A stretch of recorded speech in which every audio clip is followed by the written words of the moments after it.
Hi, everybody. It's Marlene and Henry, and this is February 21st, 2023, better known as Fat Tuesday, Mardi Gras. Okay, and this is our live stream. And I know that, for a lot of people, everybody thinks of, Mardi Gras as traditional, New Orleans, the beads, the flashing girls and guys sometimes, and even though Mardi Gras celebrated around the world. All right. It's usually associated with New Orleans, and I mean, I live in Florida, and I know Key West has a version of Mardi Gras, carnival time, time to go crazy. And actually that's what Mardi Gras is. This is Fat Tuesday. This was the day before Lent, where most of the Catholic countries or towns or cities, this is where you were supposed to give up something until Easter. So this was like the last hurrah. And of course, you know that saying, what happens in Vegas stays in Vegas. Well, this was a kind of same mentality. This was supposedly the time of the year that you said, hey, I am going to go crazy because I've got to give up. In other words, whether you gave up something or not, it usually entailed giving something up and or going crazy at the very least. But anyway, like everything else, I really like to look at what are the origins, okay, of what these traditions, because sometimes they get commercialized and we just see the beads and the colors and the craziness, and when you dig into it, there's more to it than what is recently known. As a matter of fact, people celebrate stuff and they really don't understand really what they're celebrating, in other words. So before we get into more stories of Mardi Gras, let me give you a little bit of information on what is or what are the origins of Mardi Gras. And you're going to be surprised exactly what Mardi Gras is or the origins of it. Now, it came to North America from Paris, and it's been celebrated since the Middle Ages.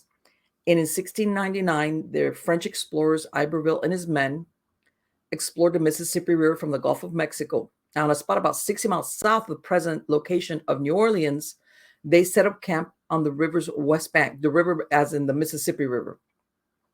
Knowing that the day March 3rd was being celebrated as a major holiday in France, they christened the site Pointe du Mardi Gras. But Mardi Gras' roots predate the French. A possible ancestor of the celebration was the Lupercalia. It's a circus-like orgy held in mid-February in Rome, and the word Lupercalia was likely derived from lupus, the Latin word for wolf.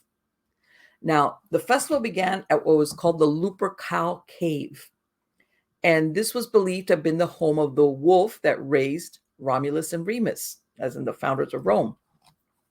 Now, the Luperci, which were the priests of the Lupercus, got naked and slaughtered male goats and a dog in a cave.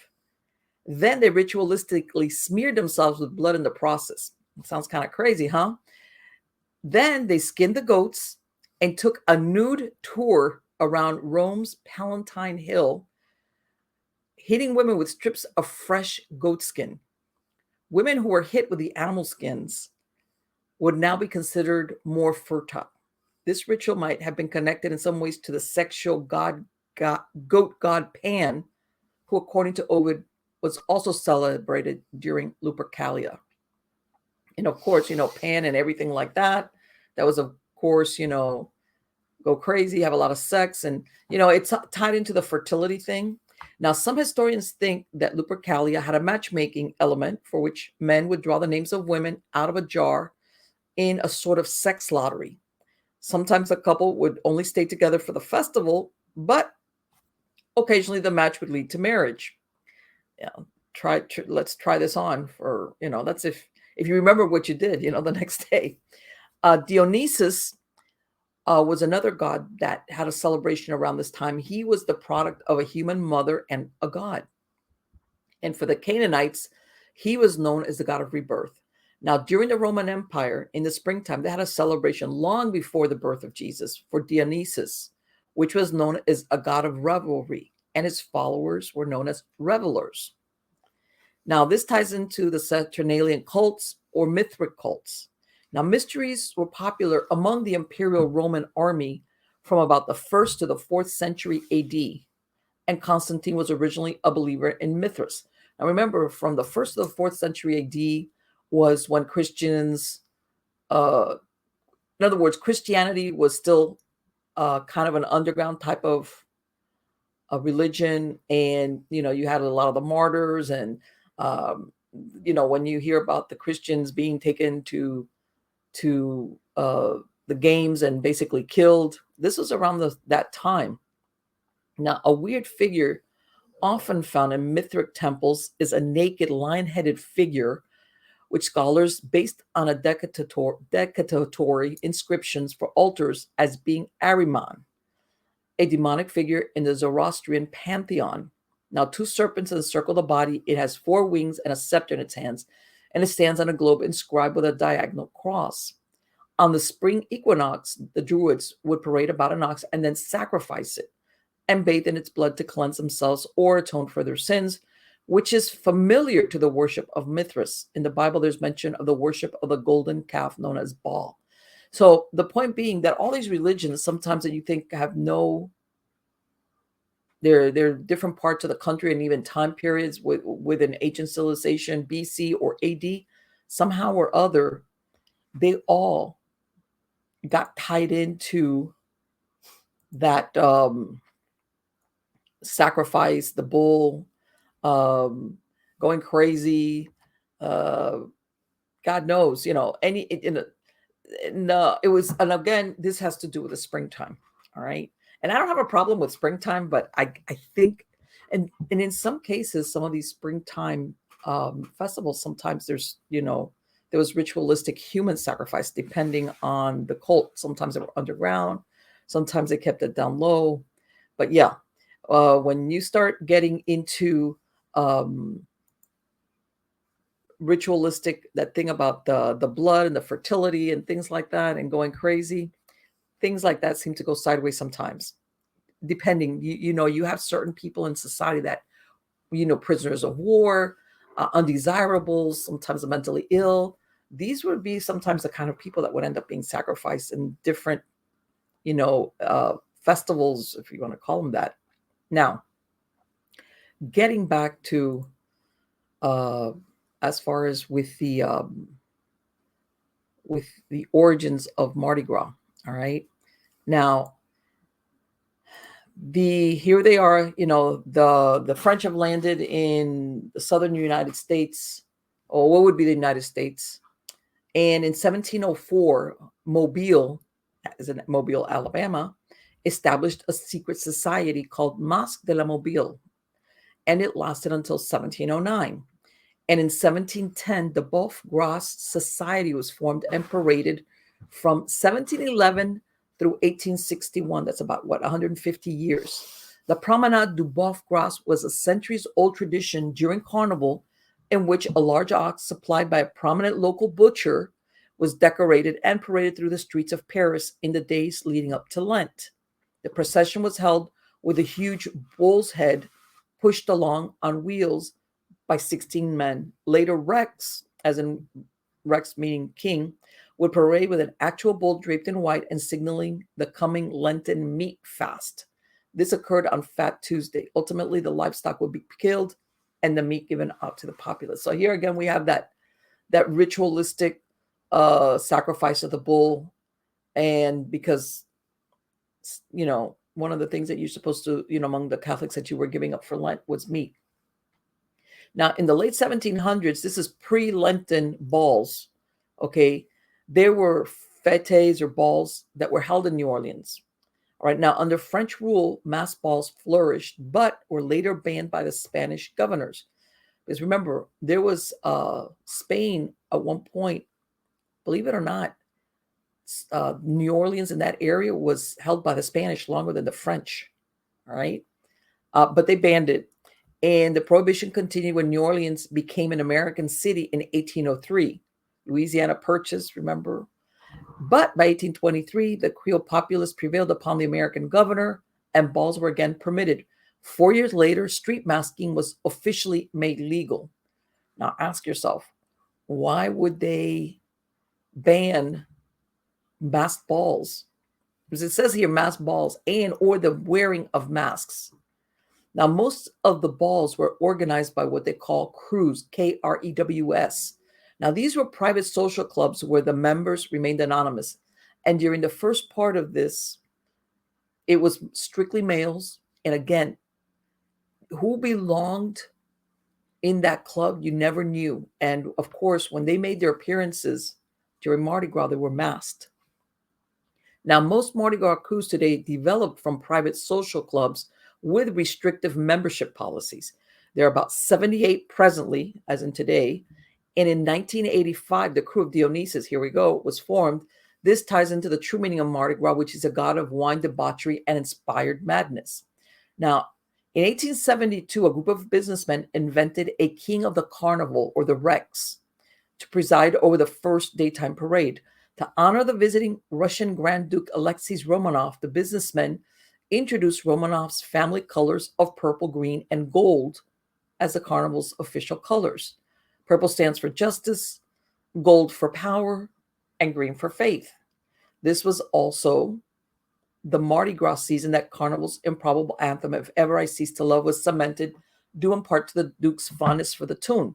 So this is also where you get those colors, all right?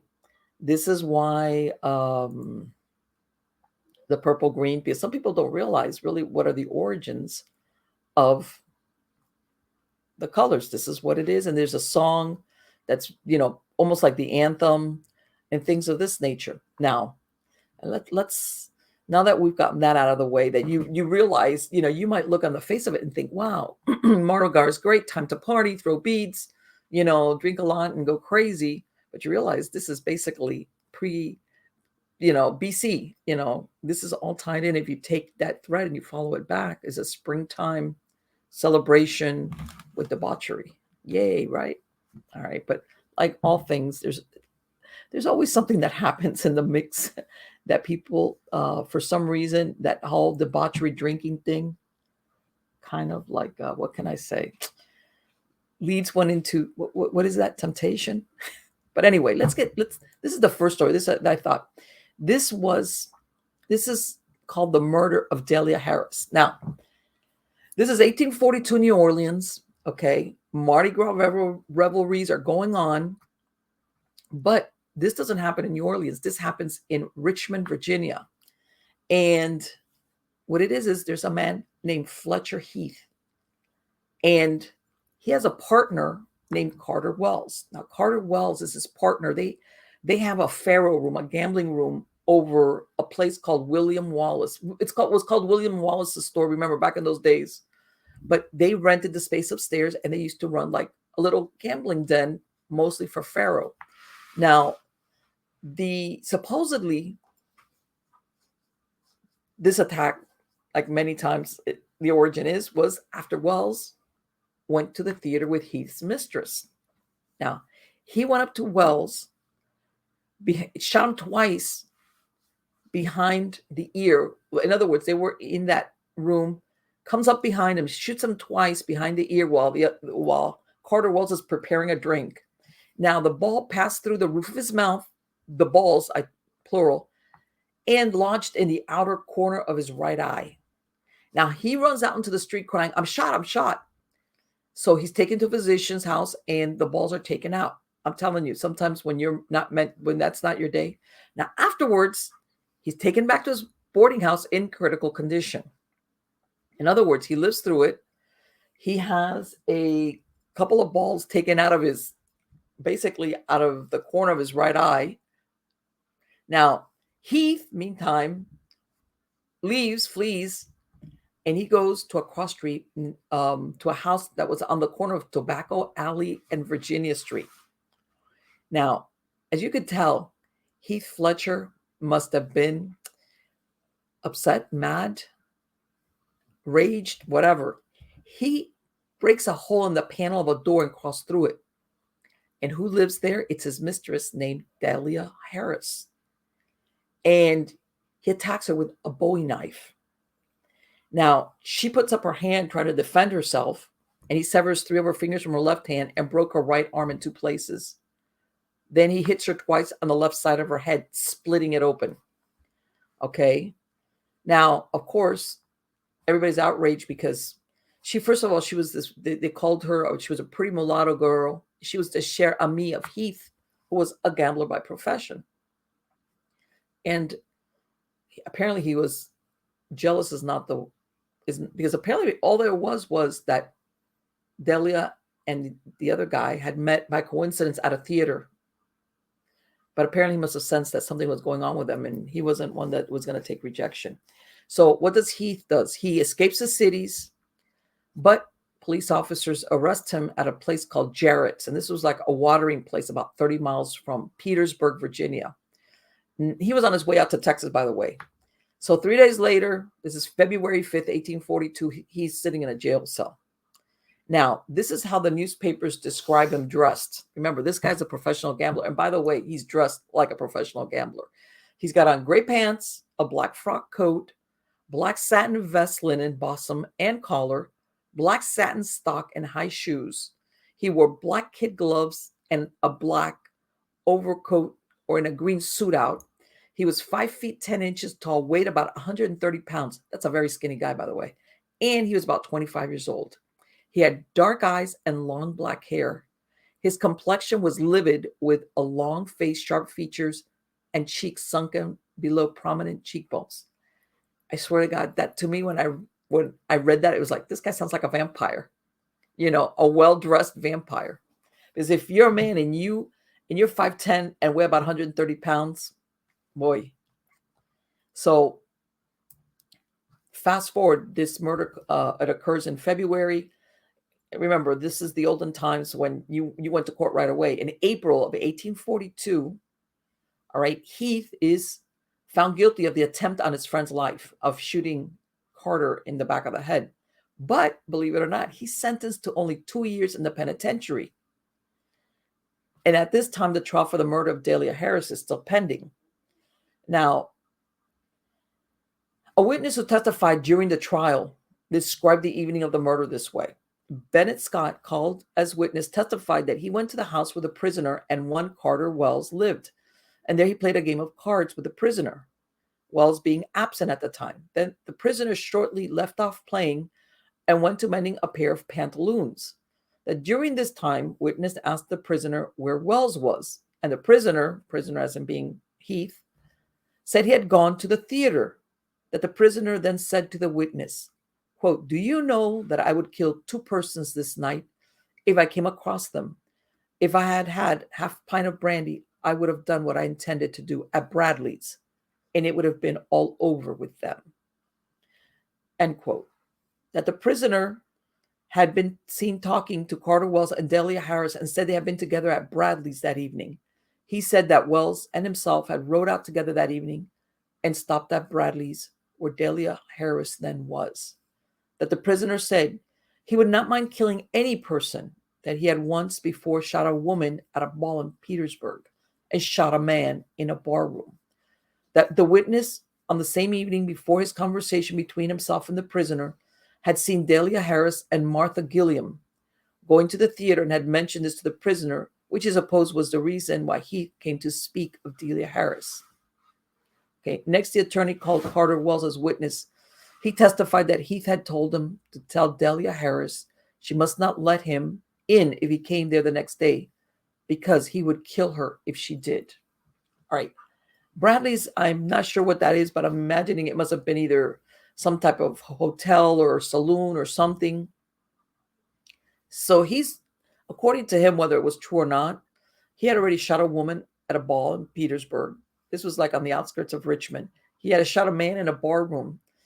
Talk about premeditation. He's talking about, if I had had a little bit more brandy to drink, I'm going to shoot. I would have shot them right then and there. All right. And so basically he's working himself up to it. Now, Fletcher Heath doesn't go to trial for the murder of Delia Harris till November of 1842. Now, he's found guilty of murder in the first degree after the jury deliberated only 30 minutes, and he was sentenced to hang on December 23rd. Then he was granted a new trial. Because remember, all these, whenever, even back then, whenever you were sentenced to death, you automatically got an appeal. Now, in September of 1843, okay, almost a year later, while he's waiting for this new trial, he escapes from the jail at Henrico County. Now, $100 reward was posted for his capture. He and two other prisoners had cut locks and chains and dug a hole in the walls of the jail.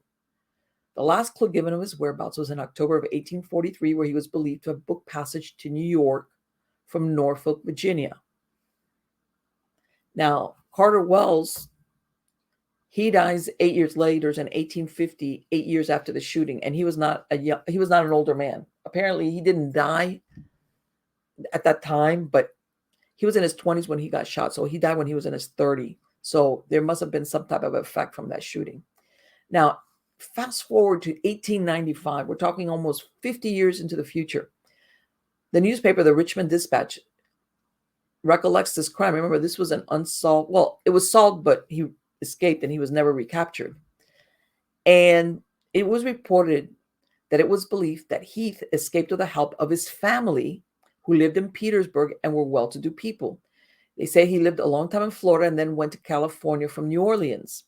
Now, a resident of Virginia who lived in San Francisco in the fall of 1892 said he saw Fletcher Heath dealing faro in the Bella Union Saloon many years before.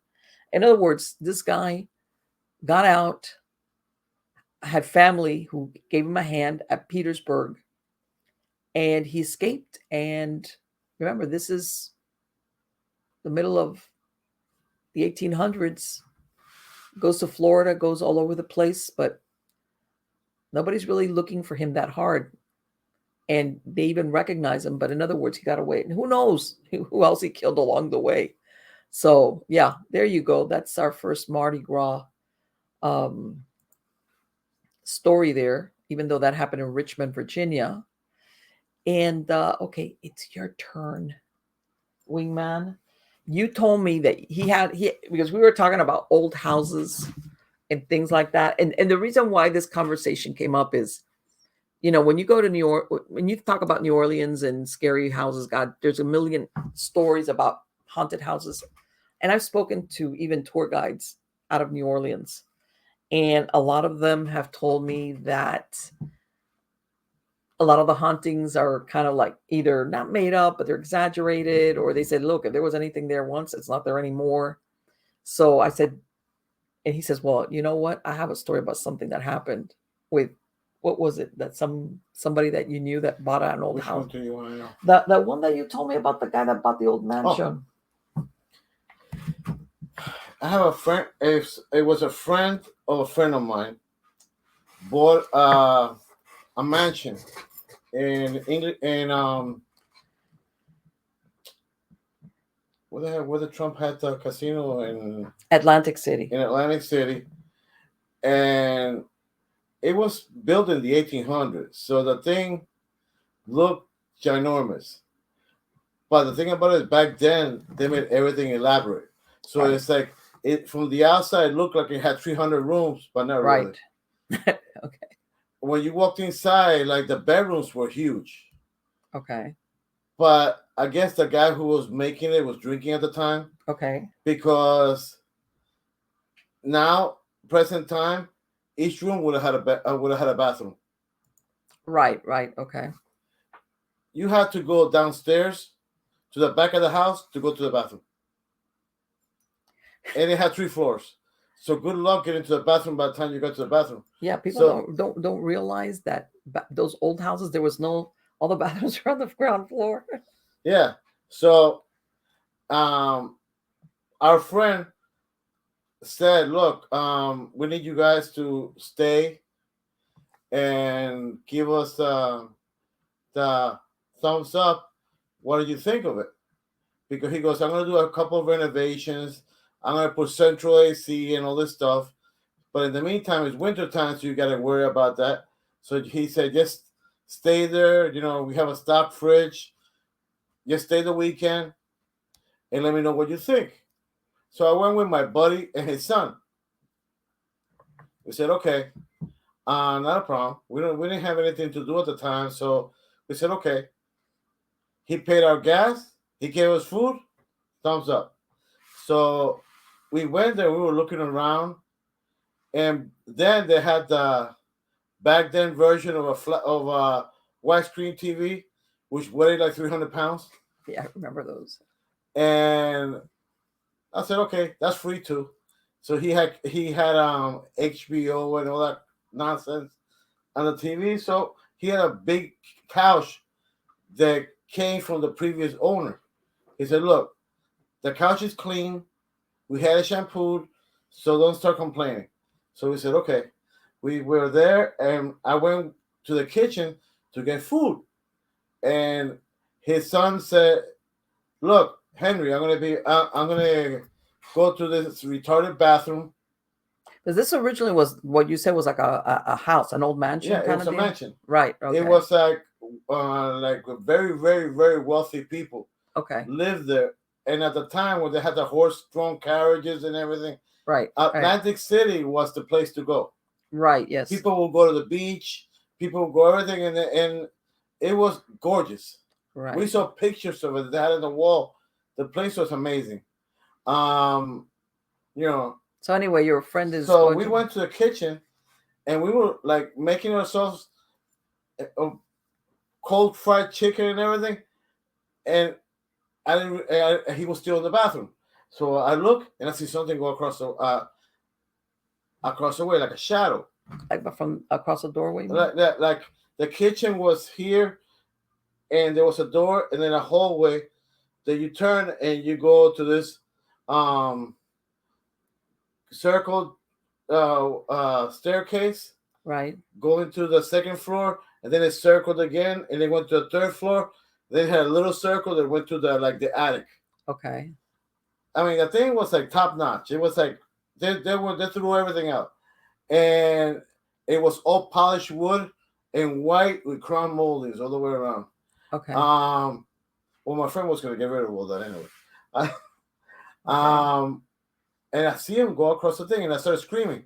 I go, "Stop playing around!" And he's like, "Henry, I'm still in the bathroom."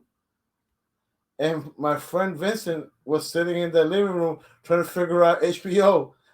And I go, he goes, "Where's my food?" And I go, "I'm in the kitchen getting it. You guys need to stop playing around." He goes, "We're here. It's only the three of us." And then because you're thinking, out. Okay, who was it that crossed? We started freaking out because since he had the place empty, we thought he might have been a homeless. Oh, okay, because it was empty. That's right. He was going to do the renovations. Okay. Yeah, so the thing about it is, the renovation was going to be the following week. Okay. So he told us to let him know what we thought of it, see any changes that we could recommend. Okay. Because my friend's brother was a contractor. Okay. So he said, okay, you guys, he left us a pad and pens. You guys make notes on each room and tack it to the wall. What do you think will be good? Because I want to get my money's worth. Okay. We said, okay. So he had left a pad in the kitchen. And when I saw that thing running across the thing, I said, I wrote creepy house. But what was it? Just like a human, like it was like a outline of a shadow. Like in other words, you stand in front of the light and it just reflects into the hallway. Okay. So I said, okay. And then second time, I said, no, the heck with this. I went to check and I was mad. I was about to throw the food in the garbage. And I went to the hallway and I see the outline. Okay. And it was like two people walking upstairs. And I swear to God, I screamed. And I started calling my friend. I go, "What the effing hell? Is somebody here? Get the bat." I go, "There's nobody here, moron. It's just us." I go, and I told him what it was. And then he started laughing. Ha ha ha. You didn't know this house was haunted? You're like, obviously not. He goes, no. You know, Charlie would not have what if he said that, you or Carmine would not have come. And I said, so in other words, he only told one of them, right? He only told the dad because the dad didn't care. He didn't believe in any of that stuff. Okay. So when I told him, and I said, okay, wait for it. But it was like you know, like you have a VHS, when they had the Right. VHS and you put it in a loop. Yes. The people didn't seem like they were bad people. Right. Okay, what it looked like, there was somebody coming to stay there on the trip. Okay. So they would just every day for 3 days was the same thing, like on a loop. They would come in. They would they were dressed in period clothes, really high end period clothes, and they had this carpet bag, Okay. and they would just be walking up the stairs. Didn't look at us. Didn't look at anything else. Just straight up the stairs. And were they were they like see through, or did they have any color They, to they, them? they had there was like something like you're looking at like a black and white picture, Okay. and she was dressed in lace and like in other words, like if you shopped at Armani, Okay. very high end with pearls, the whole nine, and you could see the outline of her face. She didn't look like something out of a Stephen King movie. She Okay. looked like really pretty, but like Totally oblivious to you guys. yeah, like no, because they were not looking for us. Right. No, no, no. But I'm saying because And she was dressed like she had like in other words like the deep red. If you will see it, it will look like something like really caked on, and the little hat with the lace and the flower and everything. so did and it was what at the same time every day that you guys saw him? About the same time every day, and I had proved it to them. So I snatched them. They were stay in the kitchen, but stay in the kitchen. If I see it, you better see it. So what happened? They would just go up the stairs? They would just go like they were going to their room, like in other words, like every day they'll be going up the stairs to go to their room, and you wouldn't see them only in the evening. It looks So like that, like they must have died at night. okay, so do you think that they were like people that lived there or guests? Yes, They were okay, so in other words, it was from the time by the time it had already been turned into some type of hotel. yeah. Okay. Or it could have been the owners. We don't know because they never told my friend because Okay. he didn't know it had enough information, and the realtor never told him because he didn't know. Oh, because what He was already it? went like three different hands, Right. In other words. but so all he knew was bits and pieces. And what was it? It was what, empty all this time or what? Like in other words, they flipped it like 3 or 4 times. Okay. Because of the fact that the house didn't it had substandard Oh, electrical. I see. It didn't have no AC. It didn't have anything. The summertime, for what I heard, that thing was like an oven. So in other words, whoever bought it, they had to invest a lot of money to My make it friend, work. my friend didn't have deep pockets, but he had enough, and he was thinking in the future Right. because of the fact that Trump had the casinos, Right. and people will stay there to go gambling. Right. So he's thinking, I'm going to get some of his guests, and even if they walk over there to Yeah, gamble. so Okay. so his place was maybe like not even half a block from Trump's casino. Okay. So in other words, okay. It was right in the center, like right in the center of the thing, Mm-hmm. and it had like maybe like a third of an acre behind the property. Right. So it had like So what happened? They're virgin of garages, but it was out away from the house. So what happened? He ended up doing the No, renovations. He did the renovations, but he was smart. He rented it as a haunted. Oh, he threw the haunted in there. Yeah, and people will stay to see if they saw something. Yes, exactly. So he made a killing. Right. And that was very because back in those years, a lot of some people did cash in on You know why? on the Because haunted thing, but you know why? Because of The Exorcist, and because of all those types of movies that came out that time, people wanted to see if it was real. yeah. So after I showed my friends that, he goes, "When are we leaving?" Oh, now that everybody was ready to leave. No. See, because my friend Vincent didn't believe in any of that stuff. He thought it was all like BS. Mm-hmm. When I showed it to him, Everything changed. he looked at his watches. When are we leaving? Right. That's usually the way it works. So That's usually the way it works. You know. we never went back, so we don't know what he did with it. And you know what? You'll get among any paranormal investigations, they might even call it a residual haunting, which is exactly like what he's describing, which is like on a loop. Like they're same time, same trajectory, And we were surprised because so many people stay there right? that there was nobody else. Okay. Had been empty for a bit before he took it over.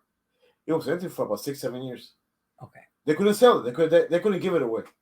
There you go. Yeah. That's how come he got it for a song. Right. Exactly. Exactly. And that's yeah. And along came the No, ghost. because he said if I had to pay what this place is actually really worth, right. it would be impossible for me to. Yeah. But it was whoever bought it knew that they were going to have to spend X amount of money to bring it and make it. Yeah. All the wire, everything had to be changed. See. Oh, there you go. And there's your haunted mansion story. And you know what? Is it a residual haunting? Some people say, yeah, that's residual when you don't have any interaction. It's the same time. And then there's others that say that even ghosts sometimes will get trapped in a loop, which is kind of horrible if you think about it, where they keep redoing that moment. And it could be, remember, back in those years, a lot of people, that the lights were gas. Everything was gas in these older houses as far as the lighting. Sometimes people would die because they didn't realize that they had a gas leak or that the thing, and they would go into their rooms and the windows were closed or whatever, and they would basically die in their sleep, unaware that they had a gas leak. By the time that he got it, that it was I don't know if you remember the wiring. There was like cloth. Yes. And the switches were like a little circle, and you could actually pop the thing out, and it had the wires exposed. Yeah, but I'm thinking about from the time that you're describing what these people look like, the couple. Yeah, back then, yeah, but they upgraded slightly over the but years. What I'm but saying is that maybe the reason why they were haunting was because you think of yourself, why would maybe this was their last walk in life? Maybe they had come there and were going up. This was like their last thing, not realizing that maybe they were going to lose their lives because, and this is just me making stuff up, but I do know that in those times, because of the gas being used for lighting, and people being unaware that they had a gas leak, you would have people, that families die because of gas leaks. So that's just me thinking, why are they stuck on that little hamster wheel of going up the stairs, with their carpet bag kind of deal? And maybe this was actually the last thing they did in life, assuming. But there you go. Anyway, another thing that happened, we're going to go back to the Mardi Gras, all right? And again, Mardi Gras, this is something that I think is fascinating, because if we think about this happening now, it'd be like, but this was back in the mid even the late 1700s. People used to fight duels. And even though it was outlawed in many cities and countries, depending on the reason supposedly the offense was given, people either got a slap on the wrist or something like that. And this is what happened. Now, this is June of 1842. All right.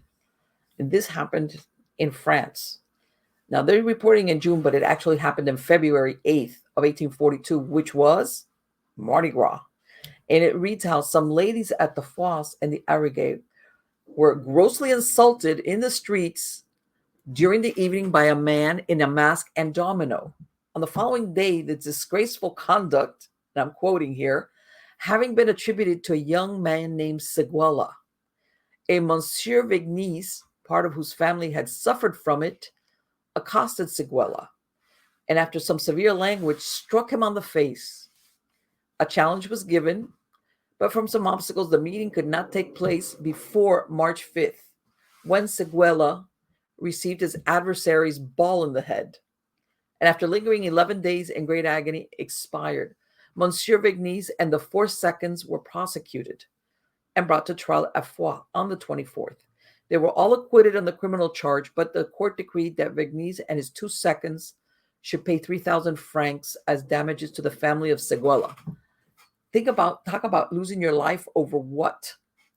Okay, here comes this young guy named Seguela. It's Mardi Gras. He's probably had too much to drink. grossly insults these ladies in the streets, which apparently are part of Monsieur Vigny's family or whatever. Okay, they suffered for it. And he gives them some severe language, then strikes him on the face. This is the stereotypical that you've seen of the duel, you've insulted me, you've hit the guy in the face. A challenge is given. But not till March 5th, almost a month later, they meet. And then this guy shoots him in the head. And he lingers 11 days and then he dies. Now, the 4 seconds, when everybody says, remember, each guy that goes to the duel has 2 seconds. This is somebody that's going to stand in for you and help you save face if for some reason you can't. All right? All of them are prosecuted. But then the only ones that really are punished are Monsieur Vigny's and his 2. And all they're told is pay 3,000 francs to the family of Seguela. Talk about. Now, let's fast forward 3 years. This is the eve of Mardi Gras, February 6, 1845. All right. And this is in New Orleans. There's a gentleman named H.F. Hatch. Later on, I find that H stands for Hiram, but H.F. Hatch, they call it, has a misunderstanding with a young man named William Augustus Jackson. He's 27 years old. Jackson is from New York. And people don't realize that in New Orleans, even in those years, there was like people from the north, like Yankees. Remember, this is pre-Civil War. This is not like you could say the Civil War. There was always some kind of like friction there. So here they've all gathered. Apparently, they're at the St. Louis Ballroom. And these 2 guys have some type of misunderstanding inside the hat room. They exchange blows. Now, Hatch leaves and comes back 15 minutes later with a knife, a dirk, and stabs Jackson several times. Okay, forget the duel part. He just out and out comes back. Now, this guy Jackson, his own uncle was a judge. And apparently the argument was over some type of insult that was received in the ballroom when they were dancing. Now, the mayor who's attending this ball, all right, he arrests Hatch. Now, this is February 6th. Fast forward 2 months, April 7th, 1845. Believe it or not, Hatch is found not guilty. All right. And apparently the incident that started all of this is that Jackson, the 27-year-old, had stepped on Hatch's toes. All right. Remember, everybody's dancing. Hatch asks him his name, and Jackson replies, "Sir, I'm a gentleman. My name is Jackson. I'm a nephew of Judge Jackson and staying at the St. Charles Hotel." And from there, it all went downhill. And this 27-year-old got knifed to death. The guy that does it is found not guilty. And that was that. So, yeah. Now,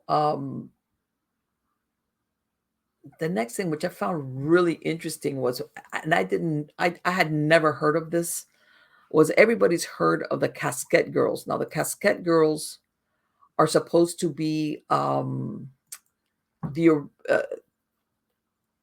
other words, the origins of many of the families. This was when New Orleans was being set up. That supposedly they sent over some girls from France. And I was unaware that supposedly there was a vampire story connected to these girls. All right. Now, the origins this is, again, Louisiana, early days. French population, it's all men. Okay. Now, of course, because they're sending them out there. This is, remember, the Louisiana, all that area, Alabama, all that coastline. They're sending out their fur traders, men, just to settle the area. All right. And it was just, it was just considered too dangerous for women and children to be out there. So fast forward 1699. Back then, the population consists of 82 men and boys, 13 of whom listed their occupation as buccaneer. Okay. Now, most of the men were what they call coureurs de bois, or runners of the woods. And what they did was they were fur traders. They traded furs with the Indians.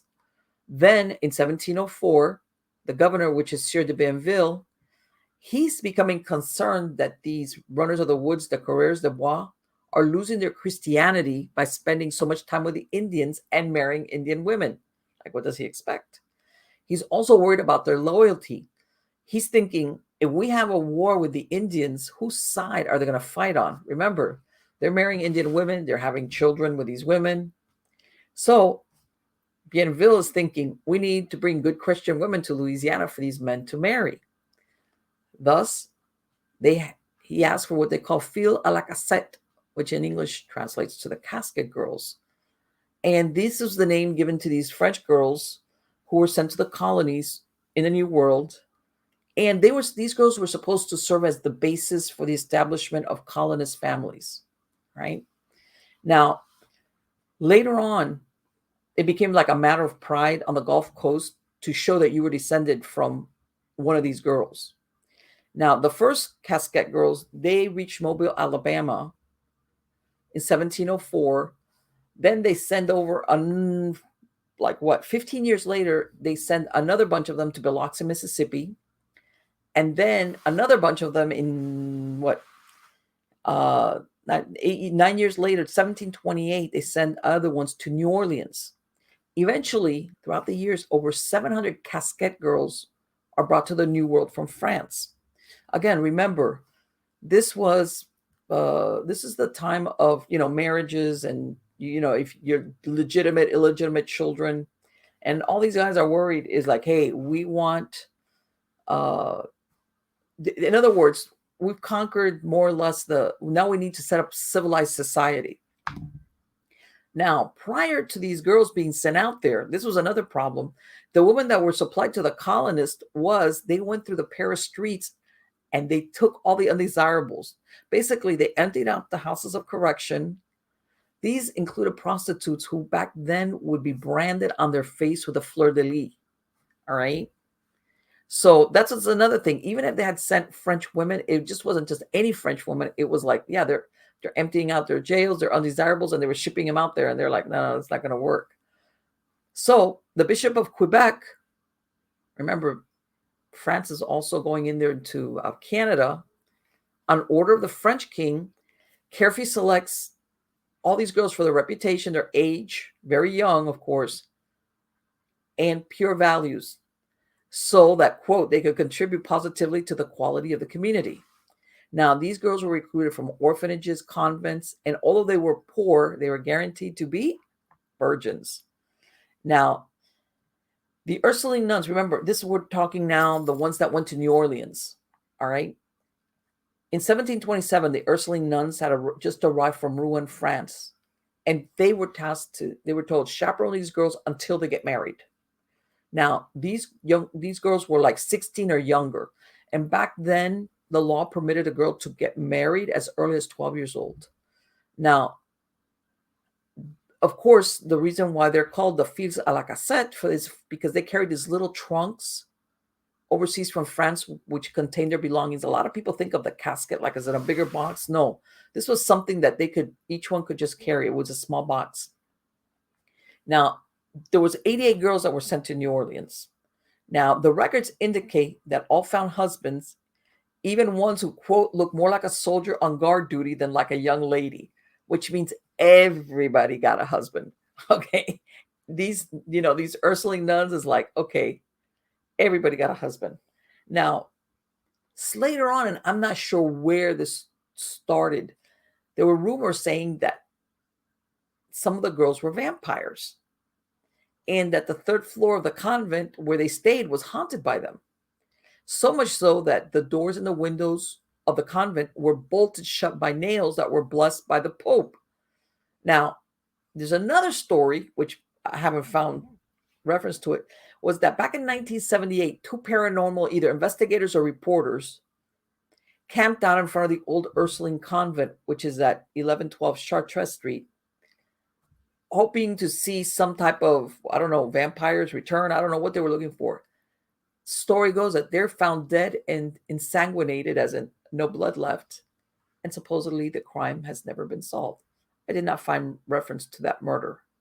And you would think something like that would have made the news. Now, the problem with this story is this: these girls come over in 1728, but the nuns did not complete their convent until 1752. Okay, so I don't know what third floor convent they're talking about. So that story is not accurate. And the so called caskets were the size of small pieces of luggage where each girl carried their personal belongings. And there's no report of murders of investigators or reporters as described, because part of the story was that supposedly in the caskets, and I think this is somebody thinking a casket like as in a full size casket, there were vampires in there. Or in other words, that they brought vampires with them, something like that. That the vampire said, hey, we're going to hitch a ride with the casket girls into the new world. Now, let's talk about the ghosts of the Ursuline convent. This right here is much more believable. There were supposedly workers that were doing construction and restoring it. And they were shocked by what they found, because inside the walls, they found countless bones all along the outer areas and even underneath the foundation of the wall. Now, they bring the remains to a lab for testing, and they're hoping that they belong to animals, which I doubt, but that was not the case. Now, the lab results come back, and it's discovered that the bones actually belong to children and infants. Knowing that the Ursuline nuns, they also ran an orphanage. It was just wasn't the convent on the grounds. It's possible that these were the victims of infant mortality or disease. Yellow fever epidemics occurred almost every single summer in New Orleans. All right. And as a matter of fact, there was a very serious in 1853. They had 40% of their population contracted yellow fever, and 10% of those died. And of course, the very young and the old were the most likely victims, but of course, anybody could catch it. I mean, as far as killing, I mean, you could survive yellow fever, but those were mostly the ones that died. Now, in the midst of these epidemics, of course, thousands of people lost their lives. And perhaps the nuns, and this was another problem when you had all these mass people dying all at once.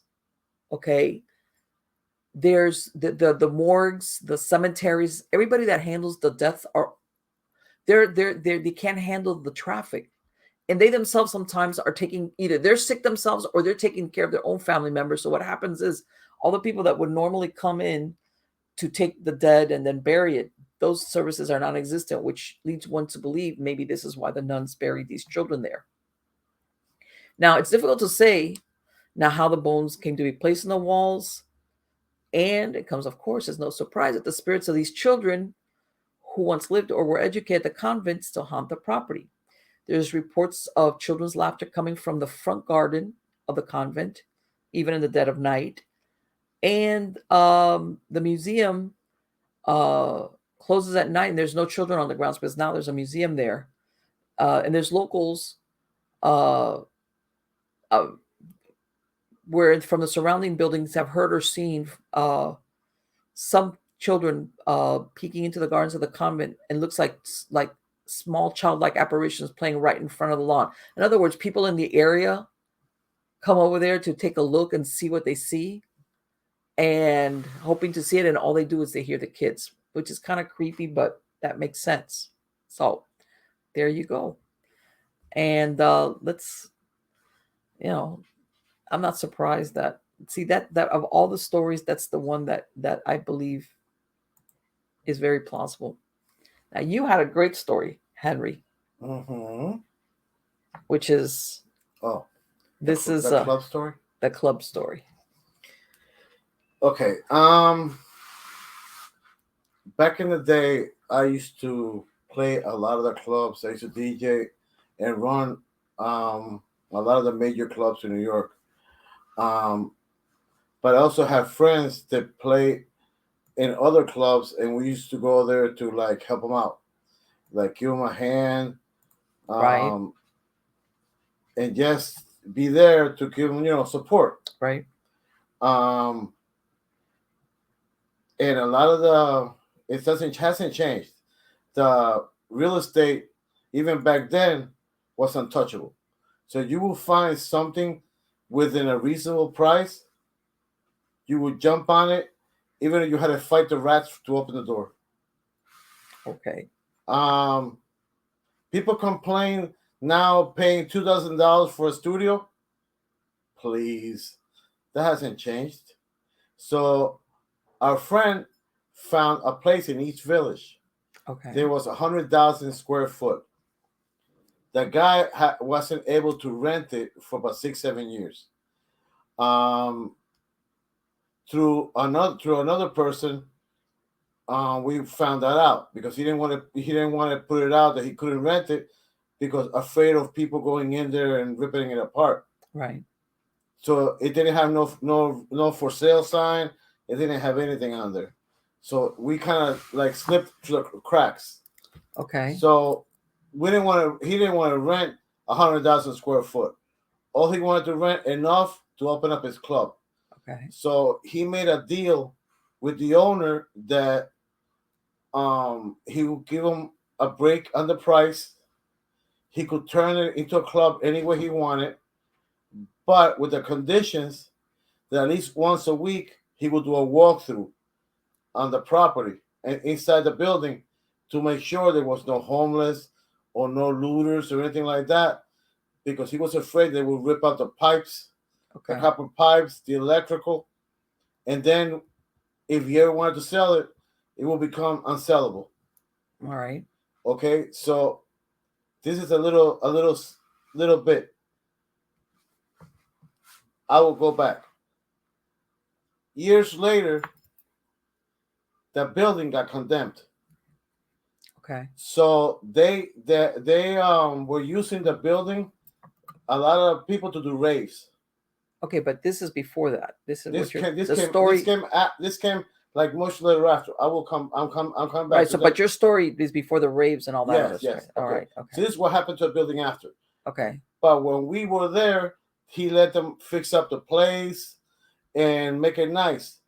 Okay. So we closed off a lot of the doors that connected to the building. Right. So he was able to calculate that he will have about 50, no, about 500 people. Okay.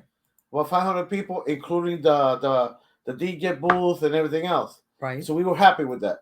We would be able to decorate it anywhere we want. We were happy with that. So everything was good. We did the grand opening, Mm-hmm. and it was fantastic. We we had a big turnout because he was well known. Okay. So everybody was happy. Come second week, we started hearing noise, and he started getting wigged out because we had a lot of equipment in there. Okay. So he's like, "Oh shit!" So we started walking around, and we didn't see anything. We didn't hear anything. I said, "Okay." Then Saturday, when we So what was it? He was what, having the club there, what, on the weekends only, or what? Friday, Saturday, Sunday. Okay. So Friday, since it was a grand opening, he had to get into his head into the game. Okay. So he didn't want to think about that. He said, if it's anybody in there, we'll deal with it on the weekend. So everything was good. The grand opening was a success. Come Saturday we started hearing even louder, like bam, bam, bam, and a noise in the hallway. So we had cops there with us. Right. So that we asked Tom the cop to go check it out. What were they, like off-duty cops? Yeah. Mean? Okay. So we asked Tom the cop to go check it out. Gave him the keys. He opened up the divider door and he went inside. He goes, "You guys haven't seen anything in here. I don't know what to tell you." He said, "Okay." Sunday we heard it again. And we told him go do complete walkthrough. So he did. And then he found some bones on the ground. And he found chicken bones. And then he found goat head in a pot. Jeez, that's not good.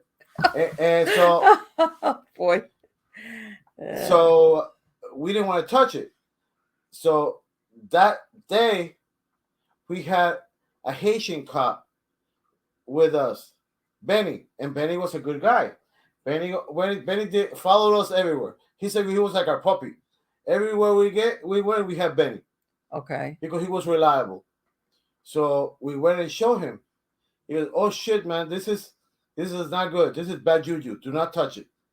I said, "Why?" I said, "My mom was a spiritualist, dude. I don't care." He goes, "This is not that. This is bad juju. You don't know what's attached to this." So we got rid of it. Okay, we come, we go back, do all our stuff, close up the place. We come back. We found more stuff and bones everywhere. But how are they getting in there? We found that out. All the doors were locked, but they pried it open with a crowbar. Ah, okay. They pried it open with a crowbar, and they really tore the door up. So we told the owner, and the owner said, "Look, take some money out of the rent you're gonna pay me, put a deadbolt, and lock it up." Okay. He said, "Okay, cool."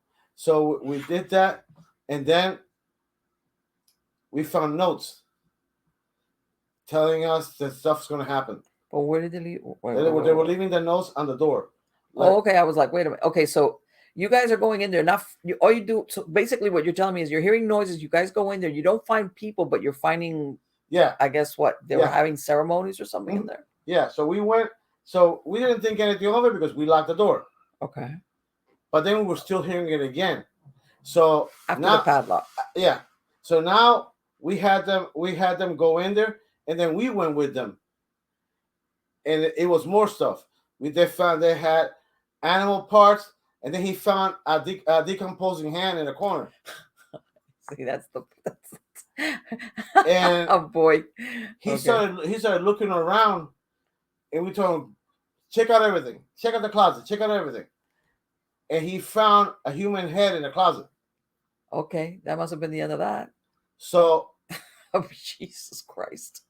See, but I think it's bad enough that if they're sacrificing animals or whatever, chickens or whatever, it gets better. So we were like, "What the effing hell? How are they getting in?" So we started looking around. Since that building was so big, a lot of the stuff was decomposing the floors and everything because he had water damage on the roof. So they got into one of the windows. Oh, so after the padlock, they started using the window. Yeah. So we told the owner, and he said, "Look, cage up the windows and everything." So the cop knew a contractor. Okay. So he said, "Look, it's going to cost you a little bit of money, but I guarantee you they will not be able to get in anymore." So they were getting into the first floor.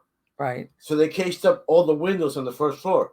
Okay. Unless there was Spider-Man, they were not going to get in.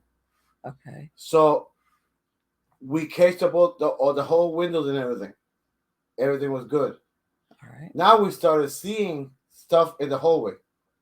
Okay, but wait. Let me ask you something. They left you notes that something was going to happen, like what, threatening you guys? Like they were going to come after us, and they were going to kill us. Like actual, not like I'm going to put a spell on you. It's going to be like we're going to hurt you. No, they said we're going to put a spell on us, and they were going to kill us. Okay, that's a problem. Okay, so we told my friend, the cop, Benny, to check it out. He said, "Look, check it out, and what do you think this is?" So he goes, "This is they're doing juju. They're doing voodoo stuff. Yeah, they're doing voodoo on somebody." And then he started looking. He goes, "Oh shit, man! This is Haitian mob. This is Haitian mob." He goes, "They don't do people that do regular voodoo. Do not do this. Somebody hired them to do this." Okay, so he said, "Look, you guys need to actually be careful." He goes, "You need to actually get more cops here. So, and you will be okay." I said, "Okay. All right, not a problem." So we looked in his budget, and he said, "Look, we're making really good money. We'll get more cops, but let's wait a bit, okay? And because we have a big event. Okay. If we make good money in this event, we could cover all that." So I said, "Okay." We started putting the lights for this huge event that he was having, like a holiday thing. and we put in the lights, and then we see like a shadow at the end, and it looked like it was something with a ghost head. With a goat's head? Yeah, and it had like slashes in the face and white paint and blood coming out. Who saw this? You or who Huh? else? No, one of the guys that my friend had working with him, because he always brought like 2 or 3 people to help him carry Right. the record crates and everything, Okay. and he would pay them. So they were putting on the lights and everything in the hallway, and he came in screaming, I bet. I'd be screaming too. and he told me that, and then Benny went out. We saw Benny. This is your department. Go look outside. And he went there and looked. He waited a couple of minutes, and then he saw it. He goes, "Oh shit, man, this is not good. This is not good." He started shaking. He was like sweating, and he almost threw up. He goes, "This is not good. You're not gonna get rid of this." He goes, "My wife's mother is a voodoo priest." Like okay, like a priestess. Yeah. He was I mean, she sought after all over New York. If anybody could do this, she'll do this. It's going to cost you money, but after she does it, you will not have any problem ever again.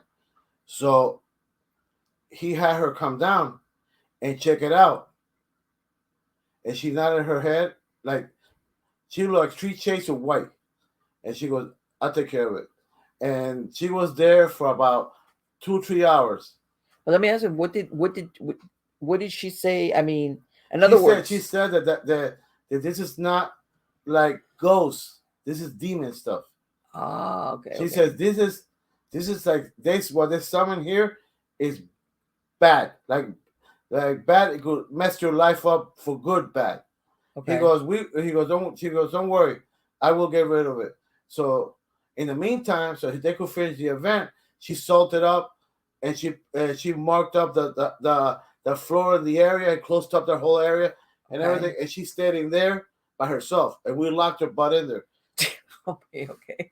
Jeez. Oh no, I said, look, Even Benny, you telling me Benny didn't go in with his mother-in-law? She was on her own. no, I said, look, man, you might not, you might be one mother-in-law short, but that's on you. And he started laughing. He goes, no, man, that those things don't have a chance. She's been doing this for over 30 years. Believe me, if anybody could do it, it's her. She was in there, and I heard her screaming and everything, and then we were kicking the door. I said, shut up! And we heard her getting thrown across the room. Whoa, wait. How did that? What she told? I take it she told you. What she told you later, or how would you guys know? Because the building where the club was divided Okay. by doors, but like that fat, Okay. and like those pocket doors, Mm-hmm. but they had a handle on the side that when you pulled it down, the door sunk into the floor and it sunk on the side, and then it just went this way and just put a lock on each side, and not even the Hulk will get through that door. Okay. That each door weighed like 300 pounds. So we locked it in, and and the other side of that was the rest of the building. Okay. It was like a hallway, and it looks like they must have had like all offices or anything. We never asked, so we pulled it together and we locked it in place. So we were listening to her getting thrown in there and everything. And but didn't you guys like nobody ran in there to help this poor woman or what? God, didn't you think what if not because I think about it, she said not to open the door because whatever she's doing in there, go get in. Okay, so she already told you guys, whatever you hear, don't come in here. Don't come in. So we let her in there. Okay. She threw up. Blood came out of her nose and her mouth because we saw it where she landed, but she got rid of it. And what did she say it was? Said it was demon, something demon of demon origin, and she said that whatever they do, this part of the building is dead to them because it's going to have residual like stuff around. Okay. So even though she got rid of it, Mm-hmm. it could have traces of something in there because of the blood and all the stuff that they did. It could be something left around there. Okay. So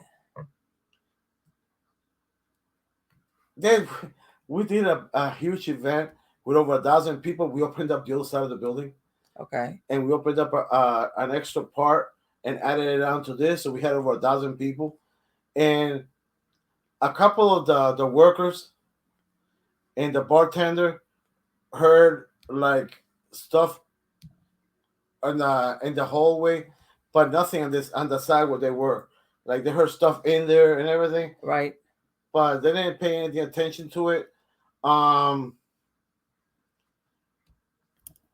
and he got his money's worth.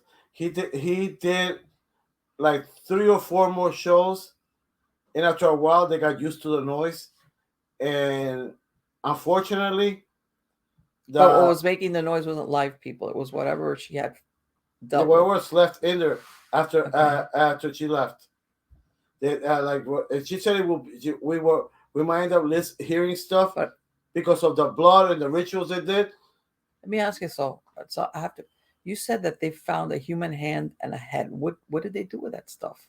Okay, sorry, I forgot that part. The cops wanted I to mean, let's face it, you don't find that every the cop wanted to call the cops. right, of course.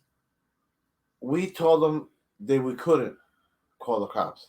My friend invested his life savings in there, over $20,000.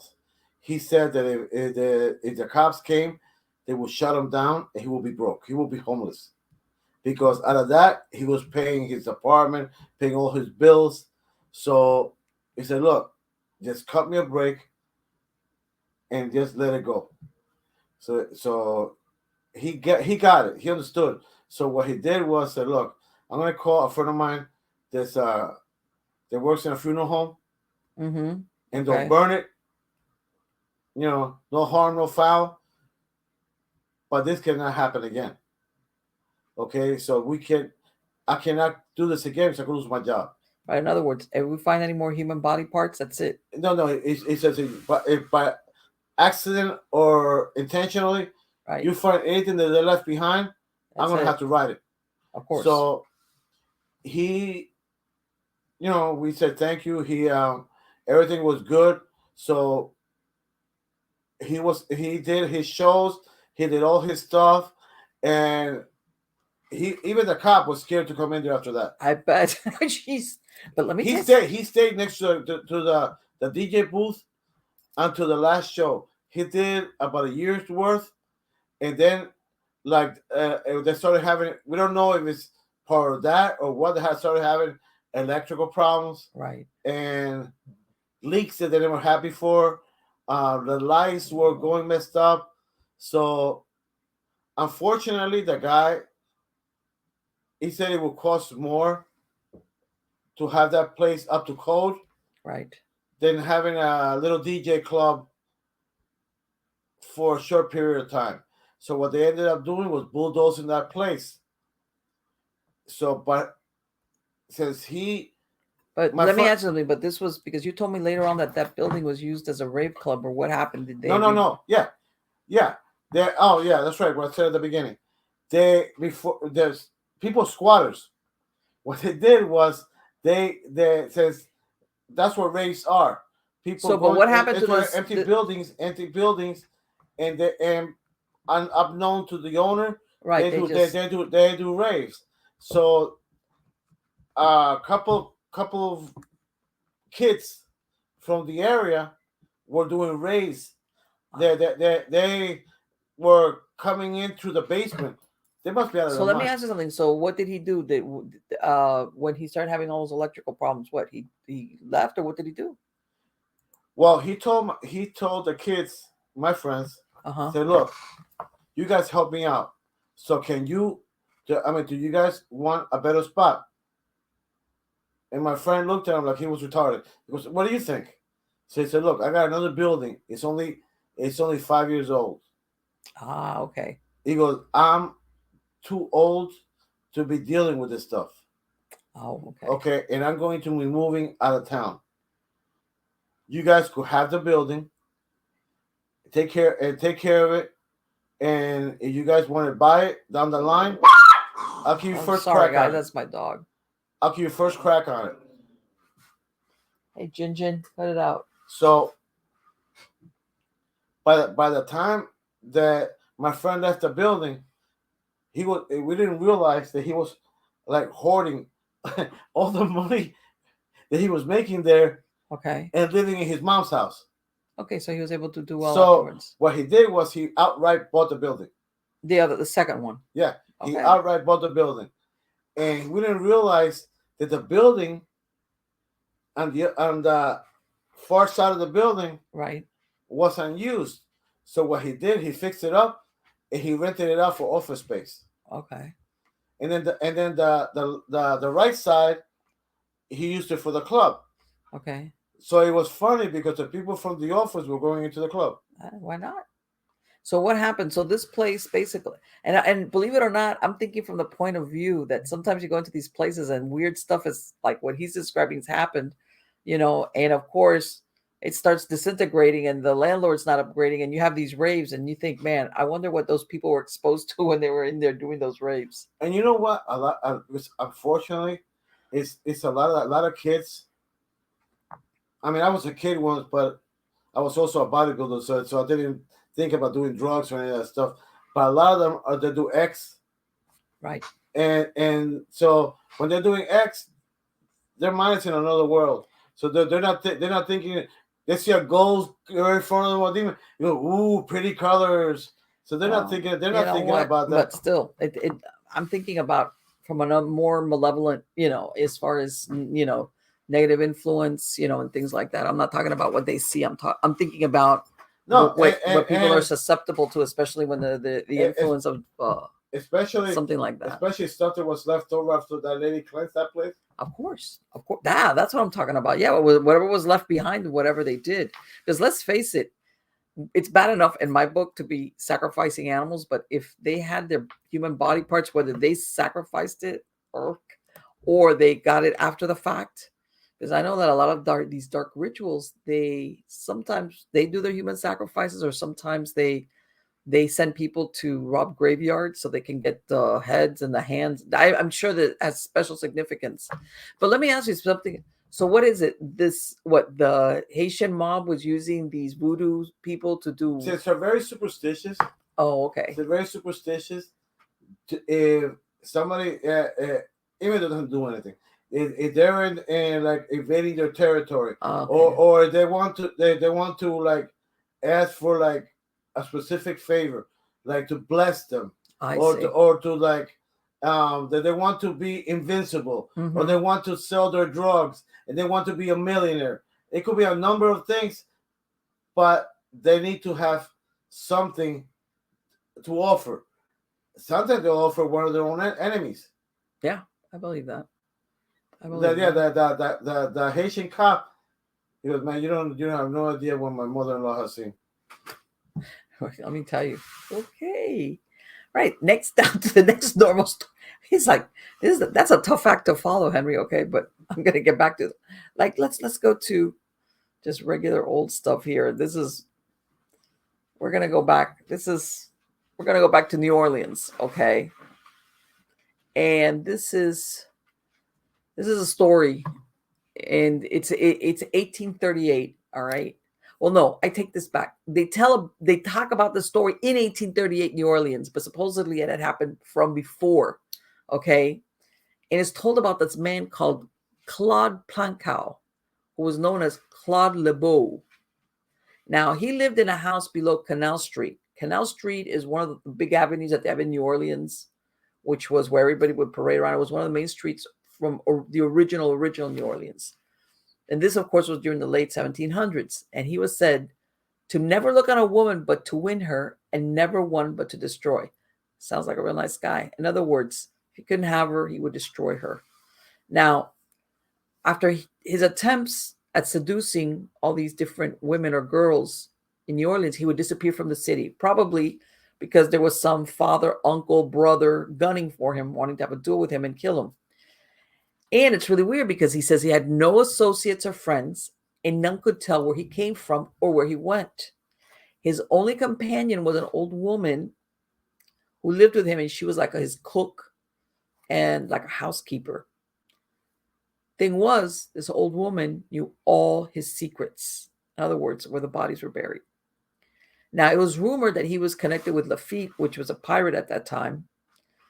Again, Claude appeared to be a good Catholic, and he would visit the Ursuline convent, pretending to be pious, of course, but mostly what he would do is he would go to see the French or Spanish girls that were being guarded there.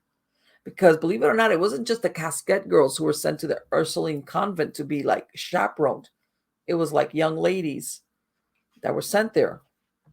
Now, this is supposedly in April. He sees this beautiful girl praying. Her name is Cecile Claire. All right. And what he does is, because she goes to mass at the convent, she's not living there. What he does is he follows her home, all right, goes, sees where she lives. And the next night, she's walking on the banquette, I imagine is in that area, and 4 men in masks kidnap her. And they take her to supposedly this old woman who kept house for him. Her name was Tabine, right? Now, the girl's mother and the townspeople, they're searching for this girl, for Cecile, everywhere. They cannot find her anything. No, nobody's seen her. Nobody's heard from her. Nobody, like the earth swallowed her. 2 months go by, and Claude, oh, Jin, stop. Claude does a very stupid thing, which is he hits the old woman. He strikes her, Tabine. And what does she do? She goes and she tells police what he's done. As in regards to Cecile Claire. Now, they raid his house and they find her skeleton handcuffed in a low room in the left wing of his house, like a dark room. She had been starved to death. Now, he ends up getting hung. And believe it or not, the ghost that supposedly is seen is not the girl or him. It's the ghost of the old lady, Tabine, who's seen wandering around the streets. Because remember, this is very old. This is a house below Canal Street. Now, also, there's something really interesting, which I didn't know about, that they had these spikes called Romeo spikes or Romeo catchers that they would put on the poles that were holding up like the second floor of those balconies that they're very familiar that you see in New Orleans. They're placed on the balcony poles. And the reason for that is that the young women usually lived on the second floors of the house. This is in the French Quarter. And these spikes were used to deter the Romeos from climbing up their rooms in the middle of the night. I never knew that. You know, as far as what was the purpose of the Romeo. Now, one of the things that that I was doing research, I kept coming across the what they call a different references to something called in New Orleans the haunted house. The nobody would say the so and so's haunted house. No. It was the haunted house. All right. So I was like, well, what could that be? So I started looking that up. And wait a minute. Let's see. Wait. Ooh.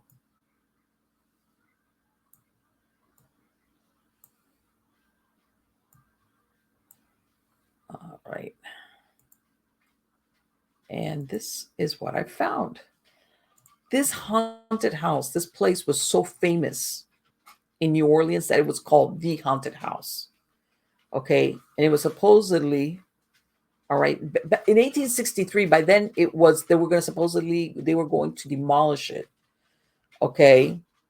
And apparently it had a bunch of stories connected to it. It faced a square by Washington and Chiputla Street. Petula Street. I'm sorry, I'm pronouncing that. Somebody from New Orleans is probably going, oh my God. Okay, now Supposedly, the story was that there was a legend that there was a skeleton hidden in a corner of the wall where the grand staircase wound up, but that it wasn't that somebody was buried there, is that they were walled up alive in there, okay, as like to keep a secret and as a punishment. Now, supposedly this place, it was at one point it was used as a storehouse by pirates who would store their things there that they meant to sell to country merchants. Remember, New Orleans back then, this is very different from what you think of New Orleans now. New Orleans was very rural. You had plantations basically where there's houses now. Now what they would do is they would smuggle the goods to the bayous and the lakes, then forward it to the Mississippi River, somewhere between Algiers and Gretna, and they would keep all this merchandise that they've stolen in these houses. Now, during the time that this happened, this house back then, even then, it was a very sumptuous mansion, and it was 2 miles from the city limits. That's what I'm saying. This wasn't.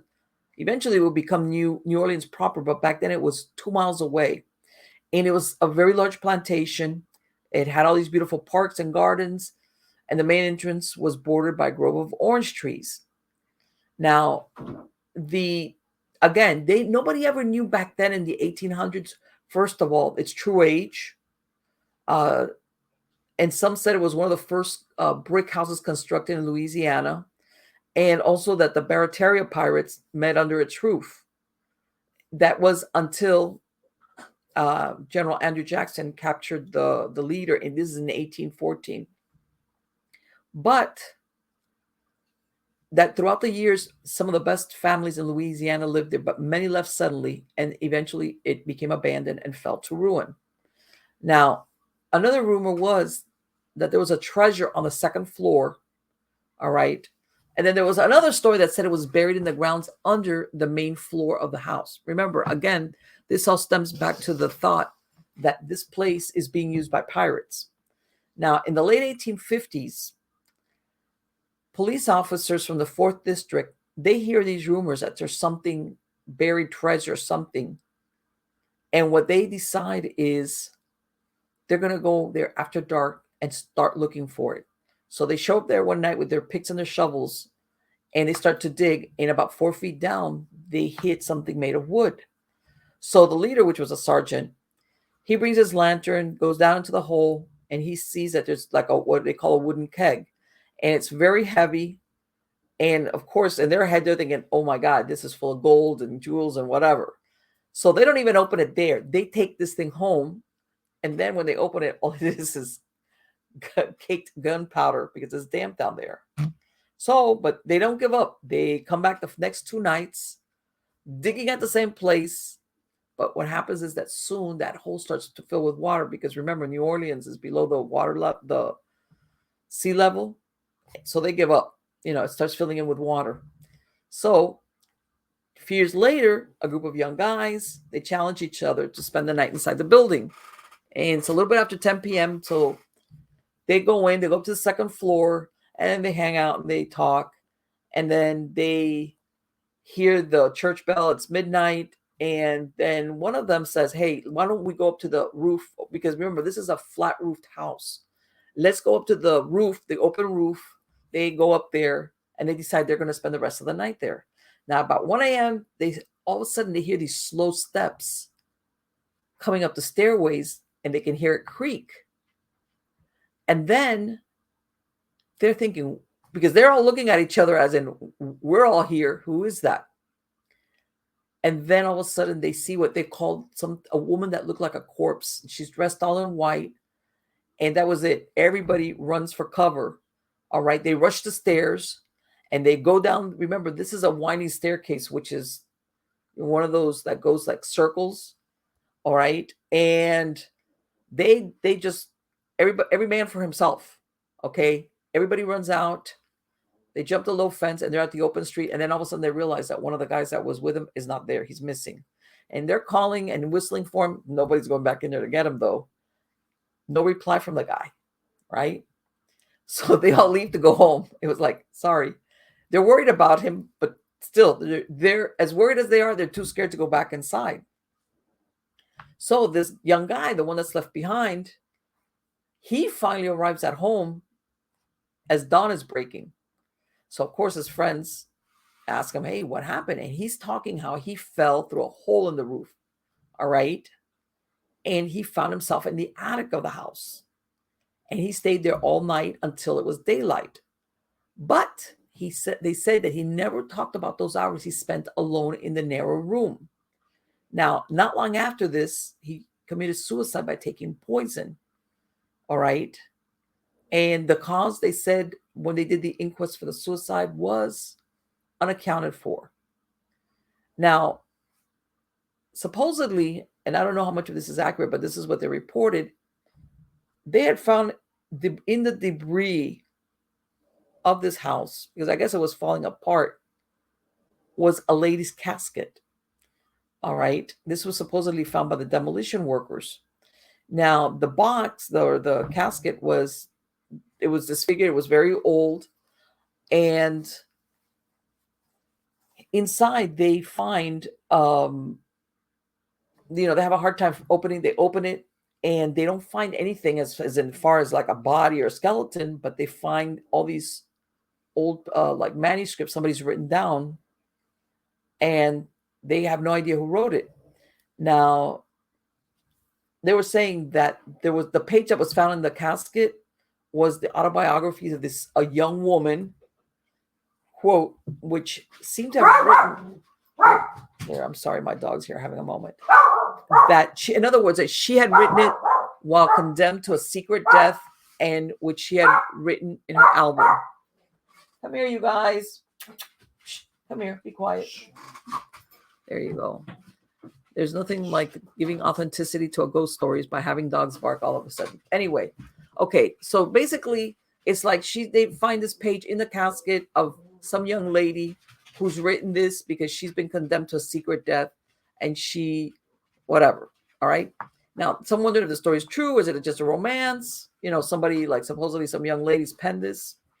Now, at this time, again, nobody really knows that much history about this house.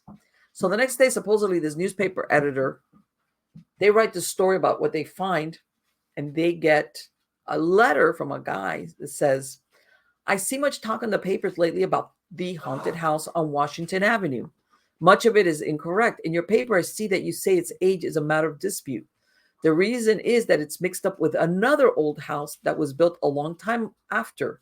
The house on Washington Avenue was built in the years 1789 and 1790 by Gilbert Lacroix, a celebrated architect. He stayed in Louisiana only 4 years, but was well known to my grandfather. I have often heard speak of him in the family when I was a boy. Signed, an old citizen." Okay. Now, around that same time, there's another newspaper who prints a story called "The Canary and the Skeleton, a tale of the haunted house." This is how famous this house was. And the way it says, in the summer of 47, when the saffron scourge is the yellow fever, okay, claimed a victim from almost every family in the city, a rather singular occurrence took place in the upper portion of the city. A golden-plumed canary escaped from the cage one morning, and but few attempts were made to regain it, for the bird's fond mistress was lying at the point of death. In the course of a month or so, the bird was seen on the balcony where its old cage hung, and when a servant attempted to catch it, it flew to the top of the haunted house. Day after day, the visit was renewed, and day after day, the bird took its flight in the same direction. At length, a venturesome party of young men pursued, and lo, on top of the house, they beheld a human skeleton, and inside the skeleton, the bird had made its nest and raised its young. There was a lesson of life and death. The ghastly and the beautiful met together, and the living claimed a shelter from the dead. Now, you don't know if this is true or if they were just using the backdrop of the house. You're never sure. But again, this is part of the mystique of this house. Now, in August of 1863, by the way, this is Civil War is raging. The newspaper receives another letter explaining the history of the house, and this is what it says. I have seen many different stories the last few days about the haunted house.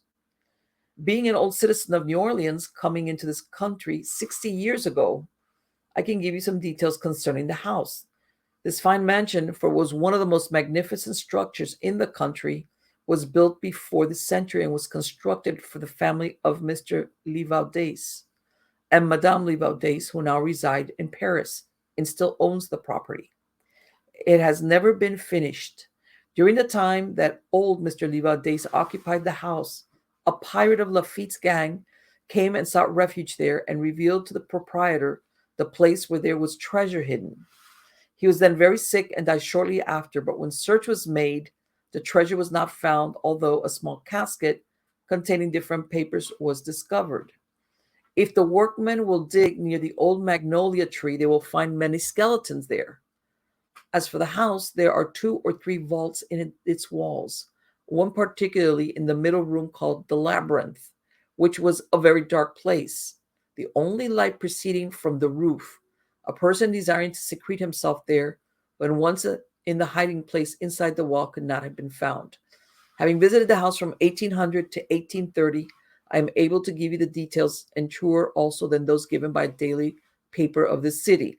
The grandson and granddaughter of Mr. Livaudace are now in the city and can vouch for these facts.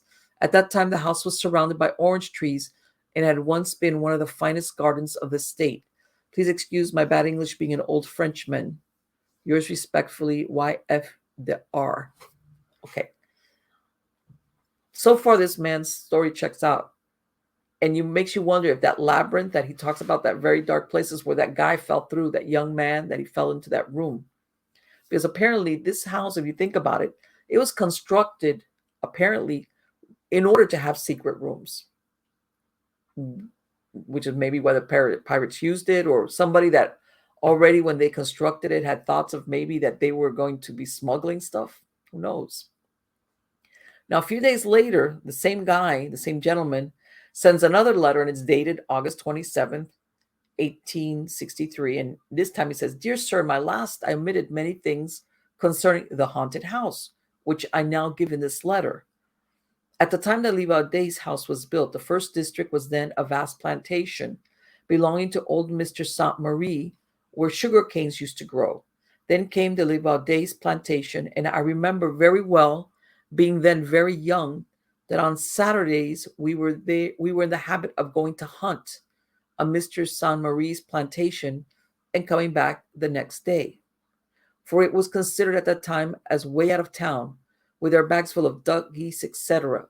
Even in its early days, the Livaudace house had the reputation of being nightly visited by ghosts, etc. So even as far back then, it was already considered a haunted house. I will relate to you what happened to us one night we were there, the circumstances of which I entered on a memorandum book I have always kept. It was a Saturday night in February of 1803, and we had set up playing a little game of cards until about 12 o'clock, when we heard a strange noise and somebody crying for help. Instantly we sprang to our guns and went in the direction of the river. There we found a man in a dying condition, who told us that as he was going to die, he would make a confession to us.